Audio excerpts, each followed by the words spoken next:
Hola, bueno, yo soy Nuria López María José Abasolo. y vamos a hablar de Georg Friedrich Händel. Bueno, fue un compositor de los más importantes del barroco tardío. Fue considerado una figura cumbre en la historia de la música. Fue de los compositores más influyentes en la música occidental. Bueno, él nació en 1685, en el mismo año que Bach, en Halle, ubicada en el Ducado de Magdeburgo, en el Sacro Imperio Romano Germánico, que es la actual Alemania. Ahí vemos en la foto la casa natal que se puede visitar como museo. Bueno, su padre no aprobaba la inclinación de su hijo por la música. Él quería que estudiara Derecho, entonces le prohibió cualquier tipo de instrumento, no quería que se acercara a la música, pero bueno, él en secreto practicaba con un clavicordio que tenía escondido en el desván de su casa. Y hubo un viaje decisivo cuando tenía 9 años. Händel acompañó a su padre a la corte de Sajonia-Weissenfeld. Impresionó al duque tocando el órgano de la iglesia del palacio, y a partir de ahí el duque lo convenció al padre de que empiece a estudiar música. Sí. Bueno, ahí empezó a estudiar música con Friedrich Wilhelm Sachow, que era el principal organista de Halle, y bueno, ahí mejoró su técnica para el órgano y empezó a tocar clave, violín, oboe y aprendió técnicas de contrapunto. Bueno, vamos a ver cómo a lo largo de su vida él fue viajando por diferentes países, recibiendo diferentes influencias, y por esto su legado es como la síntesis de los estilos alemán, italiano, francés, inglés de la primera mitad del siglo XVIII. El catálogo HWB, que significa en alemán catálogo de obras de Händel, está ordenado temáticamente por tipo de obras de género, según su naturaleza vocal o instrumental. Tiene más de 600 obras. Aproximadamente 300 piezas de música vocal que incluyen 42 óperas y 24 oratorios en italiano, alemán e inglés y 100 cantatas en italiano. Y también tiene alrededor de 150 obras de música instrumental, orquestales y de cámara. Él comienza a viajar a los 18 años, se va a Hamburgo, donde fue admitido como violinista y clavecinista en la orquesta del Mercado de los Gansos. Sí. Compuso ahí sus primeras óperas, Almira y Nero. Tenía 20 años. Con Almira, ¿nos podés contar algo? Sí, bueno, ahí apareció la Yaquipanga, que fue de sus obras más conocidas. Empezó como una zarabanda y bueno, después fue mutando. No se llamaba así, vamos a ver más adelante. Bueno, en el 706 viaja a Italia por invitación de los de Medici. Sabemos que Florencia era donde nació la ópera, entonces él empieza ahí a componer sus primeras óperas italianas, que son Rodrigo y después más tarde Agripina en Venecia. Bueno, Roma en esa época estaba bajo fuerte influencia papal y la ópera estaba restringida básicamente, así que compuso todo cantatas profanas para mecenas y oratorios y música sacra para cardenales influyentes. Nosotros elegimos Dixit Dominus para mostrarles, porque es de sus primeras obras maestras sacras, ¿no? Es una versión para salmos que utiliza el texto en latín del Salmo 110. Bueno, tiene 9 movimientos, cada uno corresponde a un versículo, alterna entre partes corales enérgicas y solos o duetos ornamentados. Usa mucho el contrapunto y fugas, que es típico del estilo barroco. Tiene pasajes virtuosos de solistas y coristas, y bueno, tenemos el coro a 5 voces, que es muy activo, y una orquestación de cuerdas y continuo, sin trompetas ni vientos. Queda demostrado cómo a los 22 años él domina el lenguaje coral y sacro italiano, con gran virtuosismo vocal, contrastes dramáticos y la belleza polifónica. ¿La escuchamos?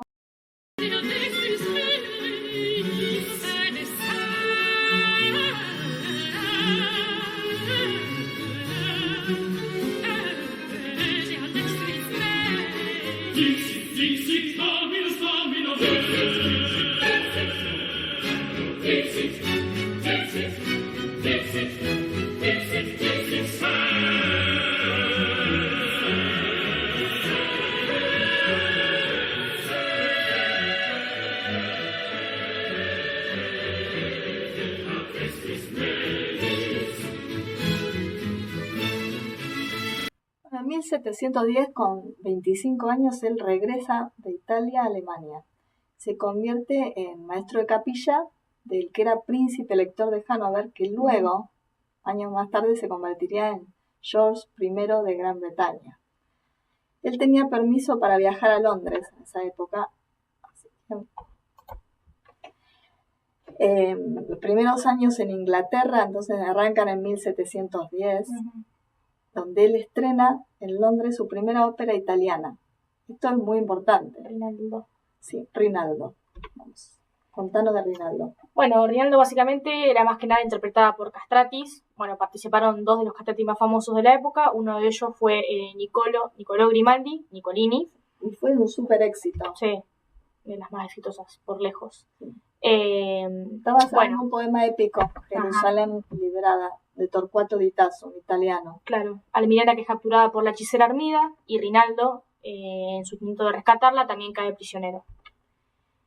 Bueno, la área más famosa de esta ópera es la Yaquiopanga, Déjame llorar, se traduce. Bueno, como dije anteriormente, arrancó como una zarabanda y luego se convirtió en un área de esta ópera.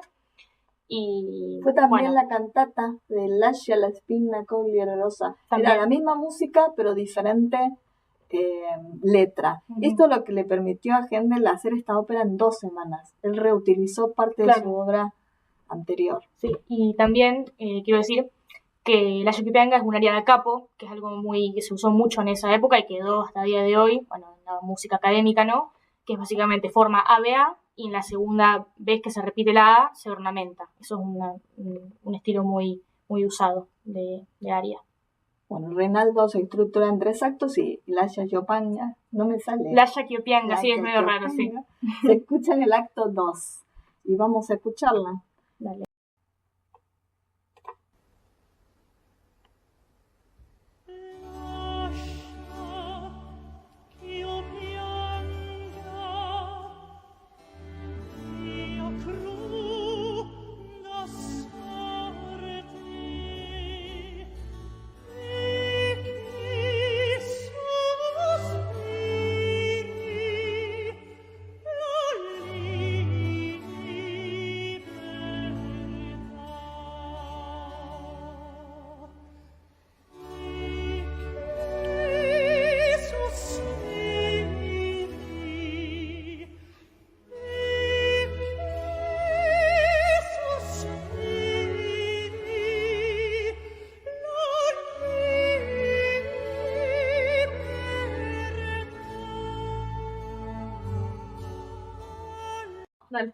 En 1717 compone Water Music, música acuática, un encargo del rey Jorge I para darse un paseo al aire libre en sus barcazas. Dice que le gustó tanto que lo repitieron 3 veces durante el viaje. Es una composición de 20 piezas breves orquestales y están publicadas como 3 suites. Aquí vemos el nombre de la suite, HWV de 348 a 350. Fue interpretada por 50 músicos. La obra incluye los instrumentos propios de una orquesta barroca, 2 trompas, 2 trompetas, 2 oboes, un fagot, 2 flautas dulces, una flauta traversa y cuerdas sin clave porque estaban en una barca, pero bueno, después la usaron clave. Elegimos la segunda suite, 349 en re mayor, que tiene 5 movimientos. Les vamos a hacer escuchar el segundo movimiento, que se llama A la Hornpipe, que se traduce al estilo de una hornpipe, que era una danza tradicional británica con ritmo y jazz.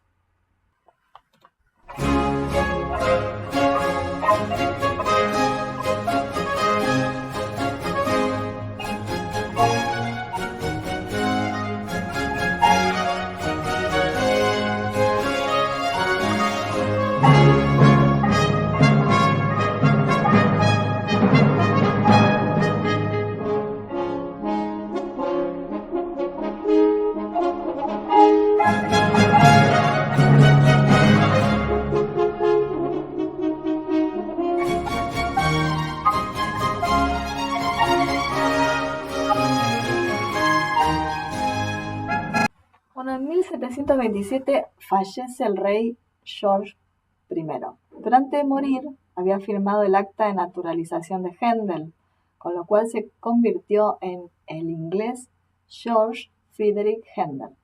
Perdió la diéresis de la A. Sí. Le sucedió la H de Friedrich. Le sucedió George II y para su coronación le encargó la música al compositor. Y bueno. Ahí surgió Zadok de Priest, que ha sido interpretada en cada coronación desde ese entonces, para cada coronación de los reyes. Se fue tomada de un texto bíblico, describe la unción del rey Salomón por el sacerdote Sadoc y el profeta Natán.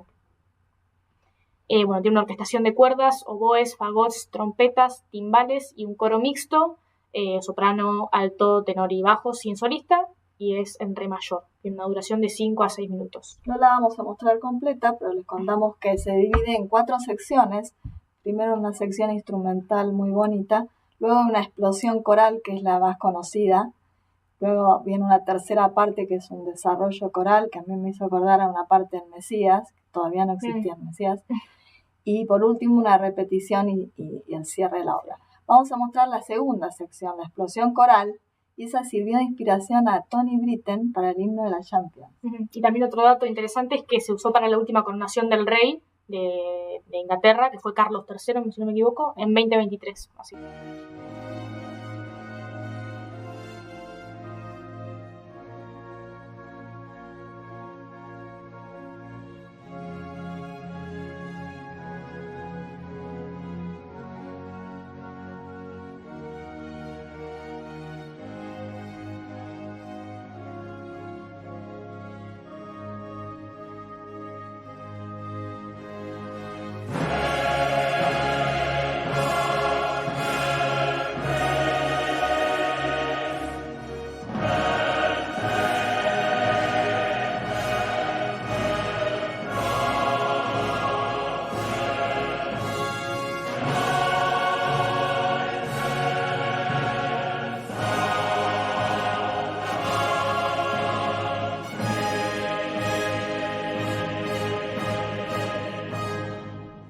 En 1737, a sus 52 años, sufre un derrame cerebral que lo deja sin movimiento en las manos.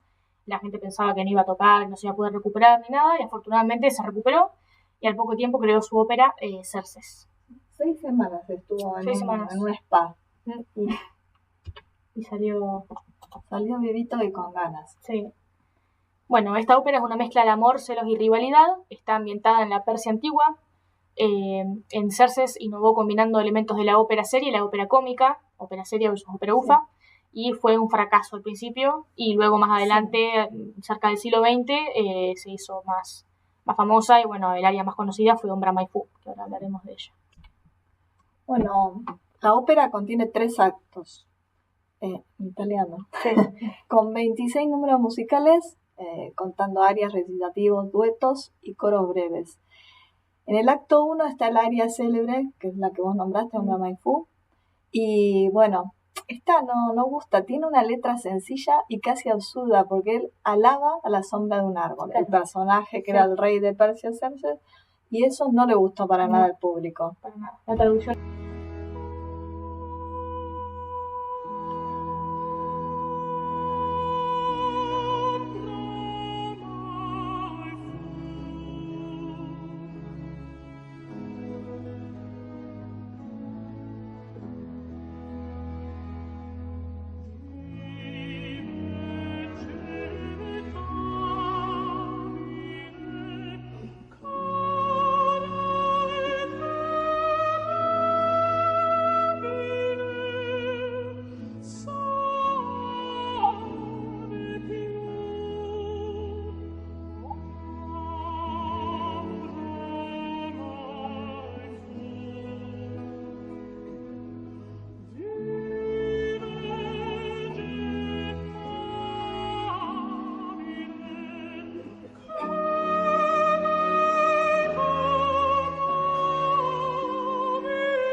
Vamos a mi parte favorita, el oratorio El Mesías. Lo compone a sus 56 años, en tan solo 24 días. Increíble.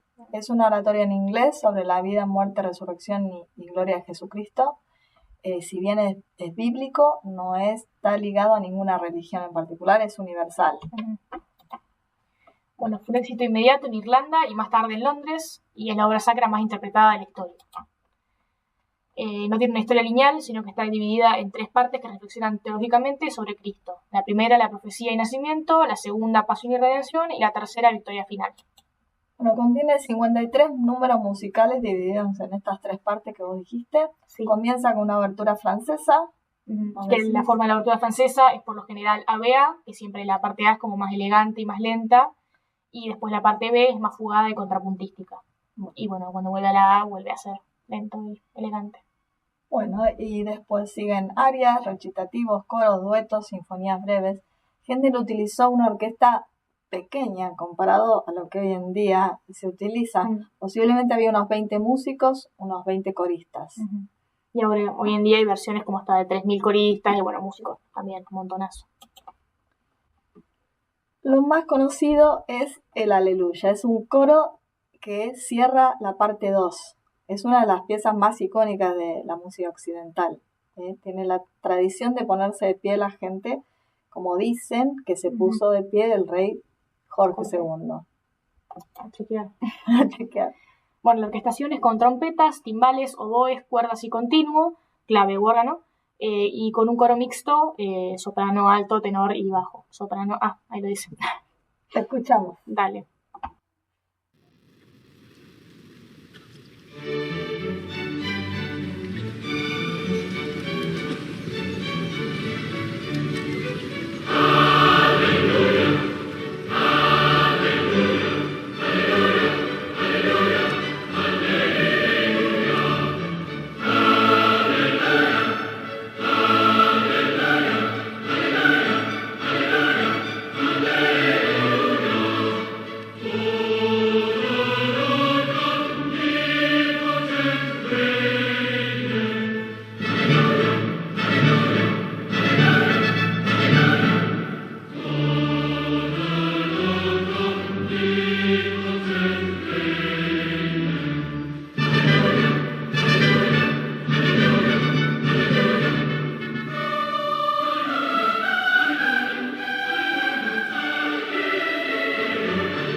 En 1749, a sus 64 años, escribe una de sus últimas obras, Music for the Royal Fireworks, música para los reales fuegos artificiales, número de catálogo 351, por encargo del rey George II. Compuso esta obra para un espectáculo de fuegos artificiales en Londres que celebraba el fin de la guerra de sucesión austríaca.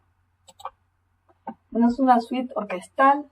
Como sabemos, las suites son danzas exclusivamente para instrumentos de viento y percusión. Esto es como una cosa que llama la atención, sin cuerdas, porque querían tocarlo al aire libre y va a asistir una gran multitud de personas, más de 10.000 personas, así que él usó trompetas, trompas, 24 oboes, fagot, contrafagot y tímpani y caja como percusión. Porque también estos instrumentos le daban como un tono más heroico, ¿no? Sí. Y quería lograr eso el rey.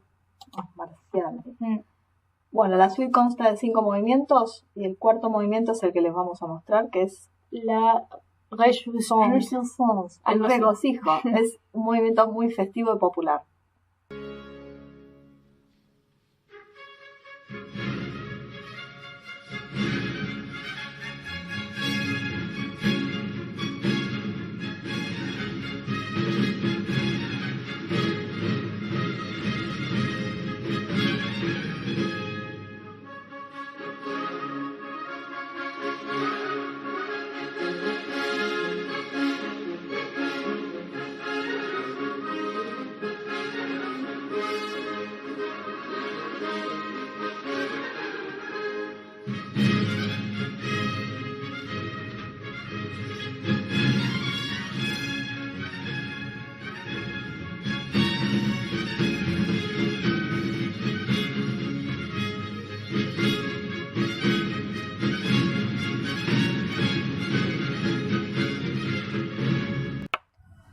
Bueno, con 74 años, en 1759, durante una representación de su gran Mesías, se descompone, bueno, y al poco tiempo fallece. Fue enterrado, como los grandes de Inglaterra, en la abadía de Westminster. Repasemos un poquito. Todo lo que él hizo para la música. Bueno, integró el estilo cosmopolita, que incluía influencias alemanas, italianas, francesas e inglesas. Creó oratorio inglés, mezclando la estructura de ópera italiana con coros al estilo inglés, solemnes, con una función coral central. O sea, el coro no era un accesorio, sino Era protagonista.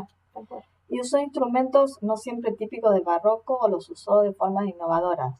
Por ejemplo, arpa, la viola de gamba, las flauta traversa. Trompas al aire libre. Sí. Bueno, sabíamos que era un reutilizador de su propio material e incluso de otros, pero en esa época era algo que se acostumbraba a hacer. Pero lo mejor era que él transformaba y creaba obras superadoras que parecían originales, básicamente. Bueno, lleno de contrastes expresivos, utilizaba el aria no solamente para exhibición vocal, sino para intensificar el contenido emocional y narrativo. Sí, se peleó con varias sopranos de estas divas. Y bueno, aquí llegamos al final con la frase que arrancamos. Sí. Por todo esto, Georg Friedrich Händel fue uno de los más importantes compositores del barroco tardío. Básicamente. Fin.